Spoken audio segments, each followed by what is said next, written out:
계시적 깨달음이라고 하는 말이 있습니다. 그 사전적 의미는 하나님께서 우리에게 오셔서 직접 깨닫게 하여 주신다는 그러한 뜻이 되겠습니다.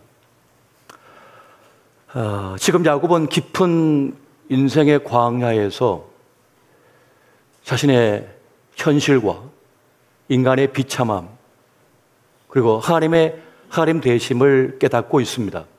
그것처럼 우리도 내가 누구인지, 우리의 삶의 형편은 어떠한지, 그리고 하나님은 어떠한 분이신지를 깨닫는 그러한 은혜가 있었으면 참 좋겠습니다.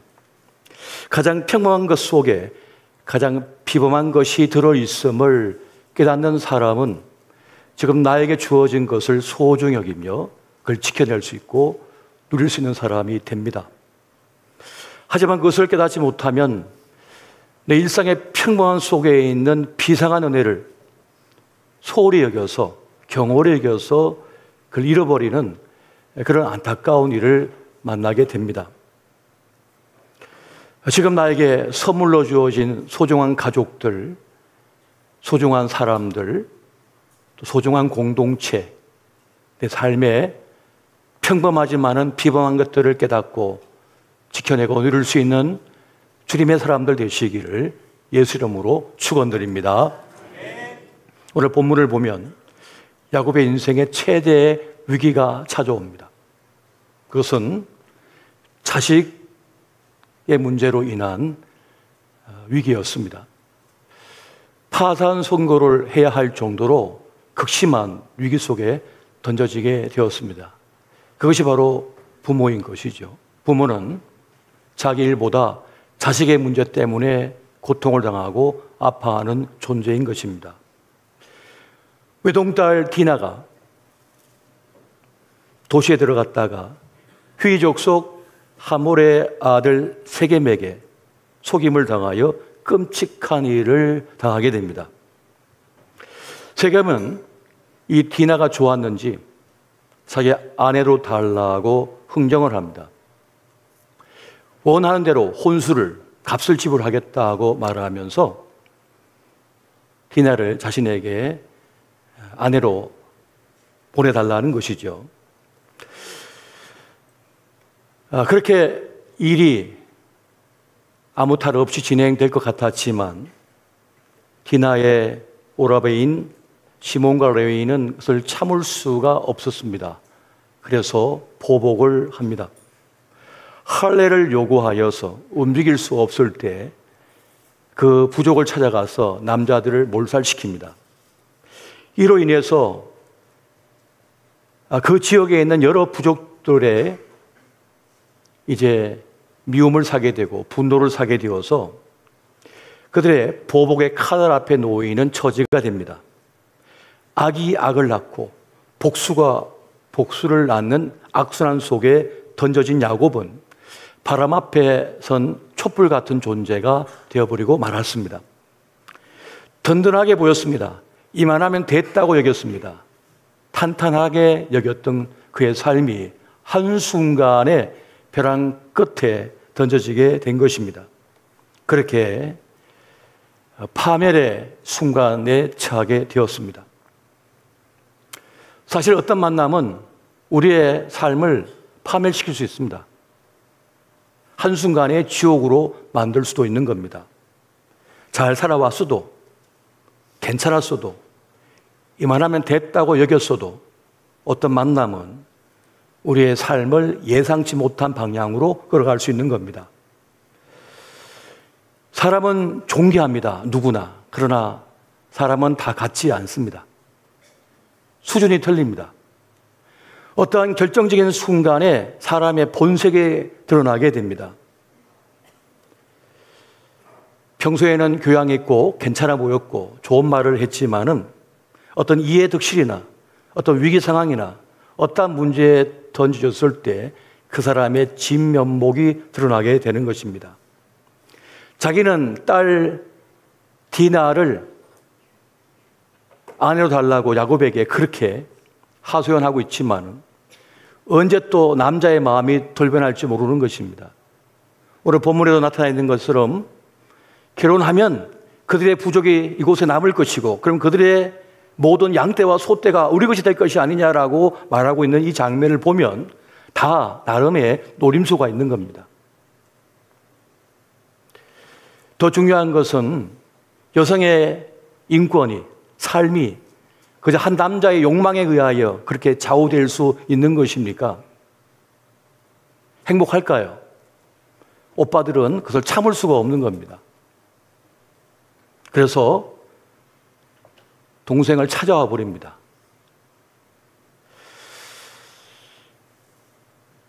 이 사람의 일은 우리가 예상할 수 없는 거죠.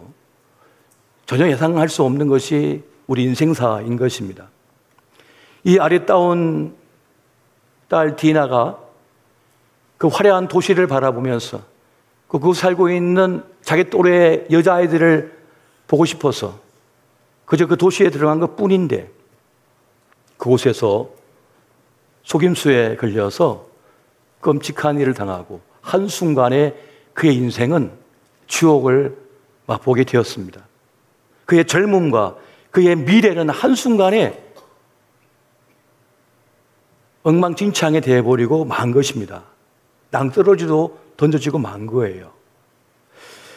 또 동생의 처지를 불쌍히 여기고 분노했던 그 오빠들은 그 족속의 사람들을 죽임으로 인하여 자기들도 이제 몰살 당할 위기에 처하게 된 것입니다.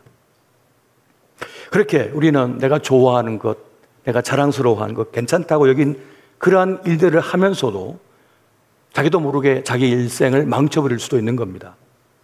조심스럽게 한 발 또 한 발을 내딛고 살아왔지만은 뜻하지 않은 사건으로 인해서 수렁에 빠질 수도 있는 것입니다.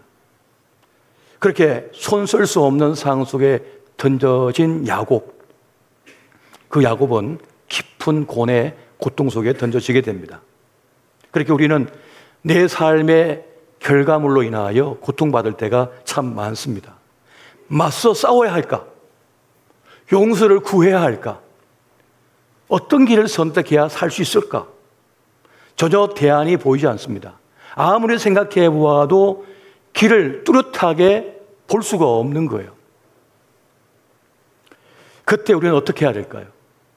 그때 우리는 믿음의 사람답게 믿음을 선택해야만 하는 것입니다. 그리스도 예수의 사람들은 믿음의 길을 걷는 사람들인 것입니다. 그것이 정답이기 때문에 그러합니다. 그래서 여러분, 어떠한 막막한 일을 만났을 때, 위기 속에 던져졌을 때 성경을 펼치시기 바랍니다. 하나님의 말씀은 진리이기 때문에 그러합니다. 첫 성경책을 펼치면 창세기 1장 1절이 있습니다. 거기에 답이 있습니다. 같이 한번 볼까요? 시작. 태초에 하나님이 천지를 창조하시니라. 아멘. 하나님께서 모든 걸 창조하셨답니다. 우리 있음이 하나님 때문이랍니다. 이 우주와 지구 있음이 하나님 때문이랍니다. 하나님을 시작하게 하는 분이에요. 새롭게 하시는 분도 하나님이시라는 거예요. 태초에 하나님이 천지를 창조하셨으니 내 삶을 창조하실 분, 내 자녀의 운명을 창조하실 분도 하나님이신 것을 믿으시기 바랍니다.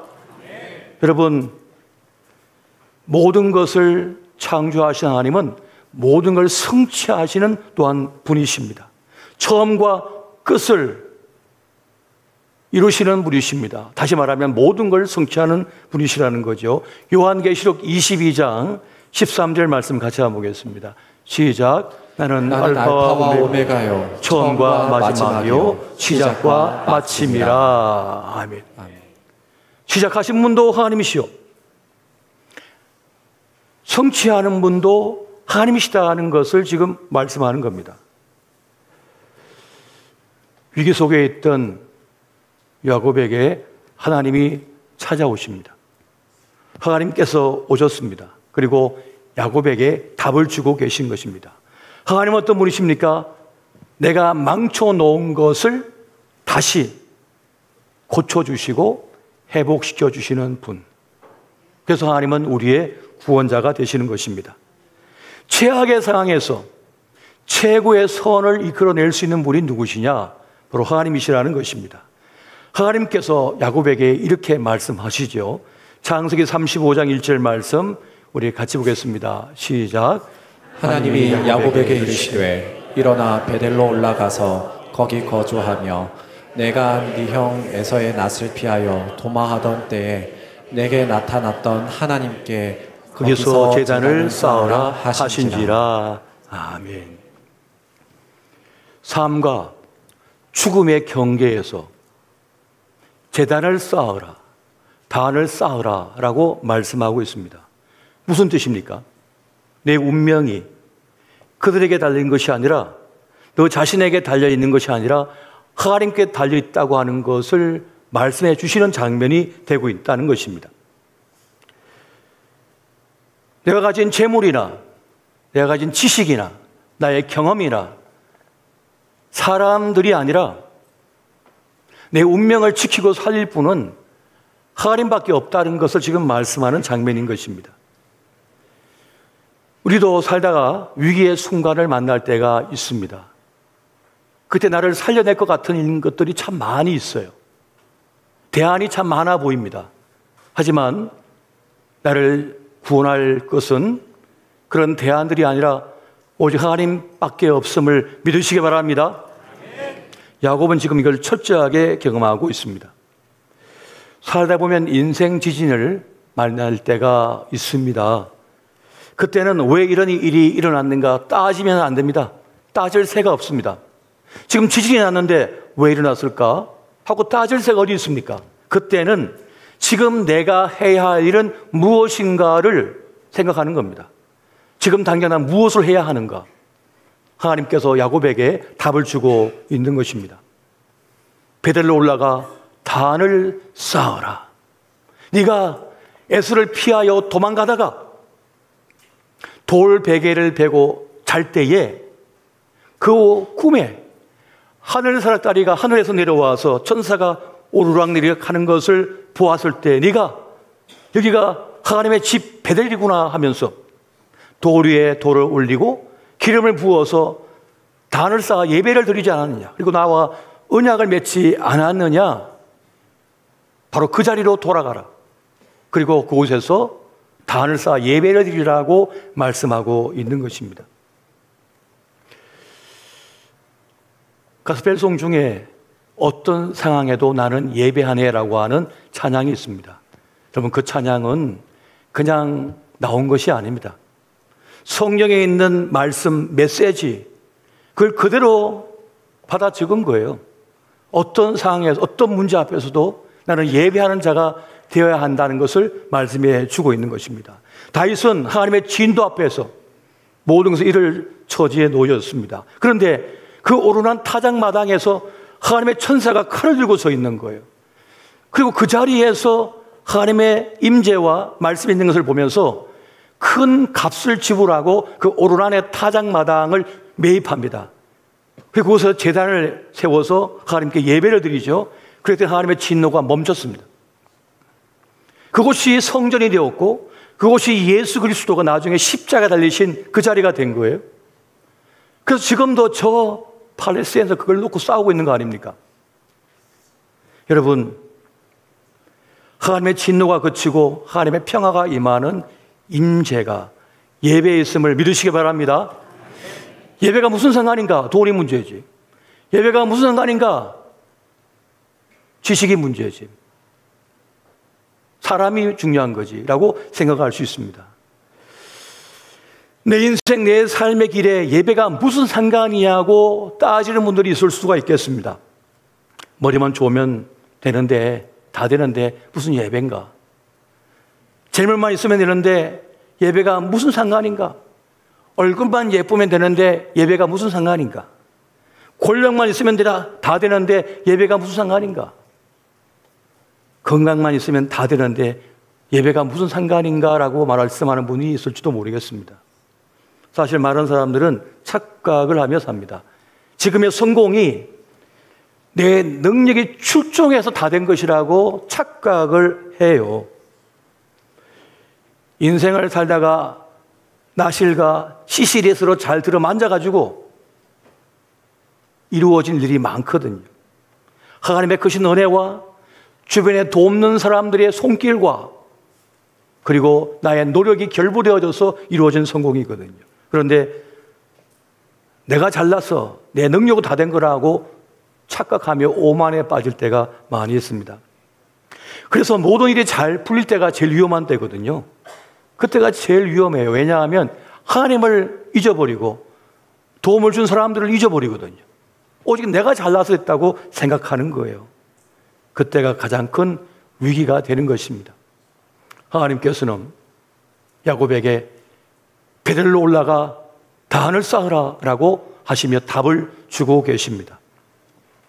야곱은 그 말씀을 듣자마자 가족들에게 있는 모든 이방 신상들, 그 지역의 문화 속에 있었던 우상을 다 벗어버리게 합니다. 그리고 옷도 바꾸어 입게 하죠. 예배자가 되도록 만드는 장면을 여기서 볼 수가 있습니다. 무슨 말입니까? 지금은 다른 어떤 것보다 너희가 예배할 때다라고 하는 것을 말씀하고 있는 것입니다. 사마리아 여인이 예수님을 만나서 예배 장소를 묻습니다. 우리 어디서 예배를 드려야 됩니까? 에발산입니까? 그리심산입니까? 당시 사마리아 사람들은 그리심산에다가 성전을 지어놓고는 예배 드렸거든요. 그래서 유대인들과 사마리아인들은 서로 경쟁하고 서로 시기하고 서로 무시하고 그랬습니다. 그때 예수님께서는 장소 중요하지만 지금은 때가 중요하다고 말씀해 주고 있습니다. 요한복음 4장 21절 말씀 보겠습니다. 시작. 예수께서 이르시되 여자여 내 말을 믿으라. 이 산에서도 말고 예루살렘에서도 말고 너희가 아버지께 예배할 때가 이르리라. 아멘.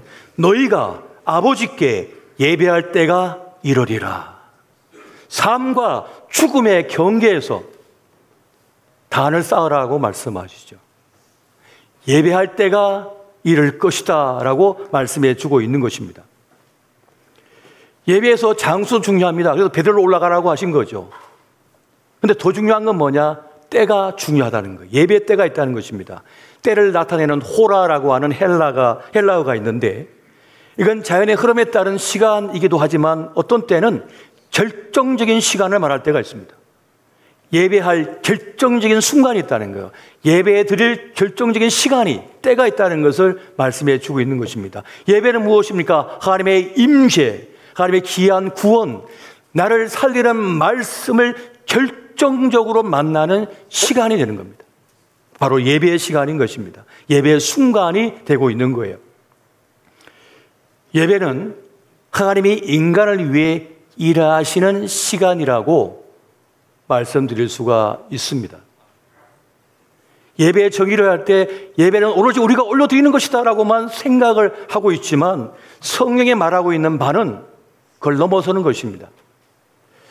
독일어로 예배를 뜻하는 단어인 고데스인스트라고 하는 말이 있습니다.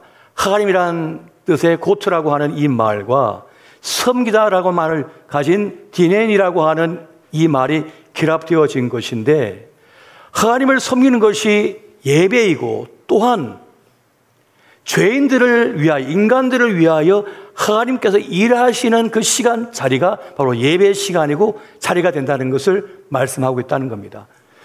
종교개혁가인 루터는 이것을 그렇게 중요하게 다루었어요.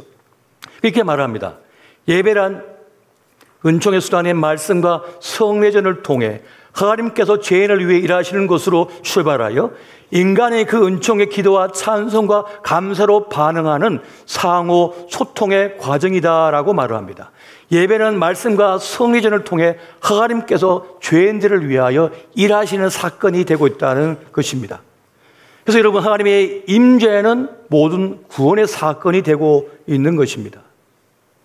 죄 속에 있고 멸망 앞에 서 있던 인간에게 하나님께서 찾아오시잖아요. 그때 구원의 사건이 일어나게 됩니다. 하나님께서 임재하는 그 자리가 예배 자리 아닙니까? 우리가 예배를 주님 앞에 올려드리려고 준비하고 드릴 때에 하나님께서는 그 예배의 현장소에 오셔서 임재하심을 통하여 구원의 사건을 행하고 계심을 믿으시기 바랍니다. 이것이 예배의 정의가 되고 있는 것입니다. 다시 말하면 예배가 모든 것을 살리는 것입니다. 왜? 하나님의 임재가 있으니까요. 하나님께서 계신 곳에 뭡니까? 자유함이 있고 구원이 있는 것이거든요. 하나님을 모시는 사건이 뭡니까? 예배인 겁니다. 만약 여러분 가운데 그동안 예배를 우습게 여겼다면, 쉽게 여겼다면 회개하십시오. 예배는 쉬운 것이 아닙니다. 어려운 것입니다. 예배는 힘들게 드려야 돼요. 왜냐하면 하나님께서 우리 가운데 오셔서 구원의 일을 행하고 계시기 때문에. 오늘 성경 본문이 무척 길었습니다. 역대급으로. 그래서 어떤 분들은 목사님 성경 구절 너무 기니까 짧게 달라고 그러신 분이 있어요. 그래서 제가 지금 주차장 봉사하는 분을 보십시오. 땀을 뻘뻘 흘리면서 지금 하루 온종일 주차봉을 들고 뻘뻘 흘리면서 일하지 않으신가요? 수고하고 있지 않나요? 저 주방에서 지금 이 폭염 속에 땀을 뻘뻘 흘리면서 지금 밥을 하고 있지 않나요? 또 우리 차양대도 몇 시간씩 연습한 거 아닙니까? 다 수고하고 있는데 성경 구절만 쉽게 읽으면 어떡하나? 읽다가 졸도도 해야죠. 예배는 그런 것입니다. 예배는 정성을 들이고 나를 바치는 거예요. 왜냐? 하나님이 자신을 바치고 있기 때문에 우리에게. 예배는 그러한 것입니다. 예배가 모든 것을 살리는 것임을 믿으시기 바랍니다. 그래서 주님께서는 야곱에게 베델로 올라가 단을 쌓으라고 지금 말씀하는 것입니다. 여러분, 광야를 통하여 야곱은 하나님을 깨달았습니다. 자신을 깨달았습니다. 자식을 깨달았습니다. 인생을 깨달았습니다. 인간에 대하여, 세상에 대하여 깨닫게 되었습니다. 그렇게 광야의 시간은 나를 깨닫게 하는 시간이 되고 있습니다. 철저하게 자신을 깨닫습니다. 내가 그리 대단한 존재가 아니구나. 내가 정말 취약한 존재라고 하는 사실을 그 광야의 시간을 통하여 깨닫게 됩니다. 그리고 정말 중요한 것이 무엇인지를 깨닫기 시작합니다. 그래서 철든 인생이 되고 철든 신앙인이 되기 시작합니다. 그리고 소중함을 깨닫죠. 나의 소중함, 건강의 소중함, 자식의 소중함을 깨닫습니다. 일터의 소중함을 깨닫습니다. 여러분, 우리는 우리 자신을 소중히 여겨야 됩니다. 나를 잘되게 하려면, 좋아지게 하려면 어떻게 해야 될까요? 구원의 하나님, 생명의 하나님을 가까이 해야 될 줄 믿으시기 바랍니다. 그리고 또 내가 좋아지려면 좋은 사람을 가까이 해야 돼요. 좋은 사람을 가까이 하면 내가 좋아지지만요, 나쁜 사람을 가까이 내가 나빠져요. 이건 만고의 진리 아닙니까? 더 나아진 나를 기대해주고 바라는 사람을 만나면 정말 잘 만난 겁니다. 내가 안 됐으면 하는 마음을 가진 사람을 만나면 큰일 납니다. 그리고 우리는 광야의 시간을 통하여 세상을 깨닫게 됩니다. 세상의 범죄에는 사람도 들어가고요, 돈도 들어가고요, 소유도 들어가고, 인기도 들어가고, 명성도 들어가고, 권력도 들어가게 됩니다. 그 광야의 시간을 통하여 이제 세상을 깨닫게 되어지는 것입니다. 그리고 광야를 통하여 우리는 없이도 사는 법을 배우기 시작합니다. 전에는 다 가져야 된다고 생각했어요. 다 누려야 된다고 생각했어요. 다 먹어야 된다고 생각했어요. 그런데 광야의 시간을 통해서 조금 드러내는 사람이 됩니다. 사람도 좀 드러내고, 소유도 좀 드러내고, 조금씩 드러내는 사람이 됩니다. 아, 다 가질 필요가 없구나. 다 먹을 필요가 없구나. 다 만날 필요가 없구나 하는 것을 깨닫습니다. 아직 광야의 길을 걸어보지 않은 분들은 모르실 거예요. 그런데 큰 사건을 만나든가, 큰 아픔을 겪는다든가, 큰 질병에 있다가 노임을 받은 분들은 알 겁니다. 그리 다 가지지 않아도 된다는 사실을. 그가 가졌던지 또 저가 가졌던지, 전에는 저가 뭘 가졌네, 또 가졌네, 나도 가져야지라고 생각해서 쉬지를 못했어요. 나도 그걸 가져야 되기 때문에, 그걸 누려야 되기 때문에, 또 만나야 되기 때문에 쉴 수가 없어요. 그런데 광야의 길을 걷고 나면 드러냅니다. 굳이 다 만날 필요 없고, 다 먹을 필요 없고, 다 가질 필요 없고, 나에게 맞는 것만 가지면 되는 거구나.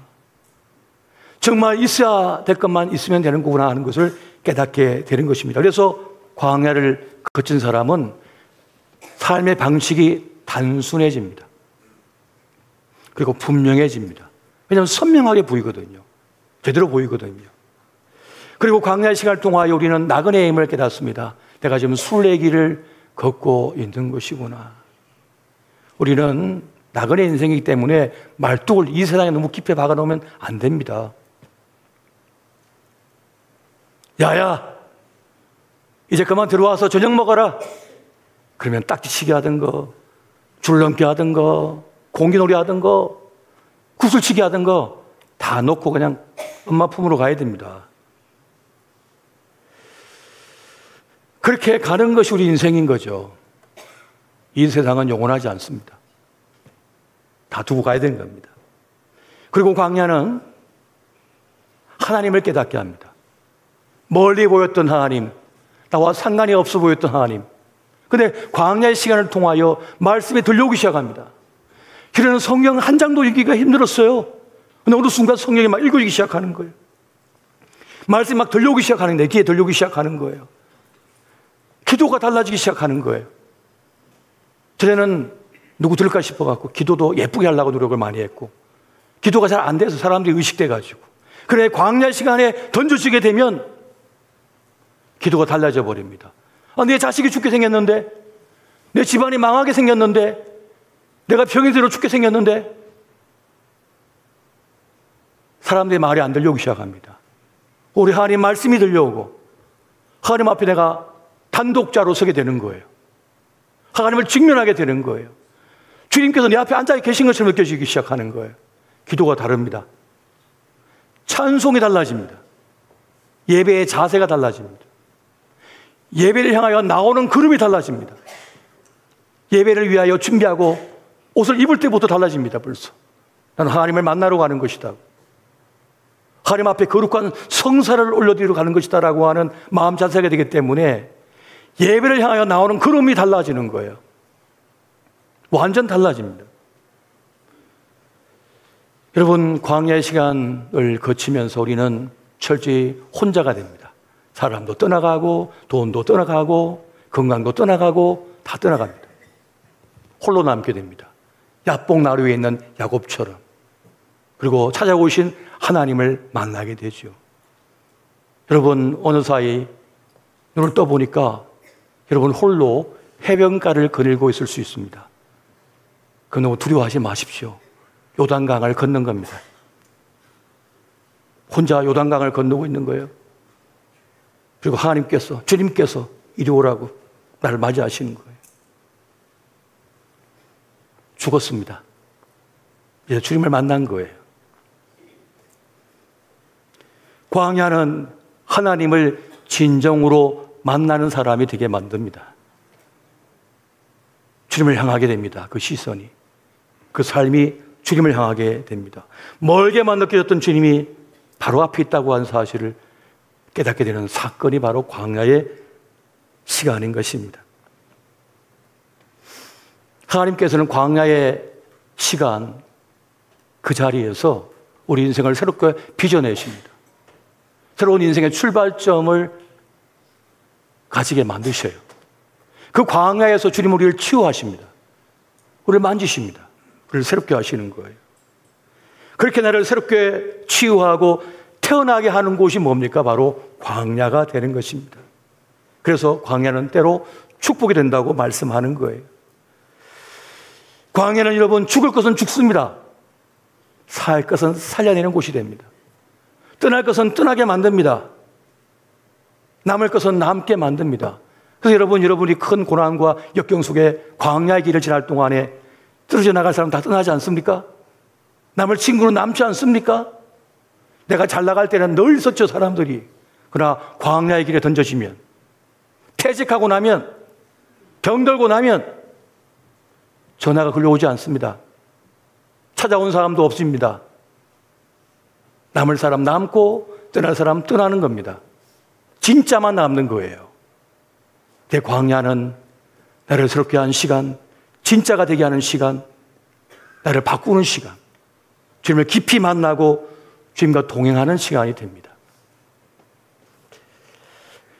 여러분, 광야에서 하나님을 만나시기 바랍니다. 지금 어떤 어려움과 역경 속에 있든지 주님을 만나시면 됩니다. 그리고 삶과 죽음의 경계에서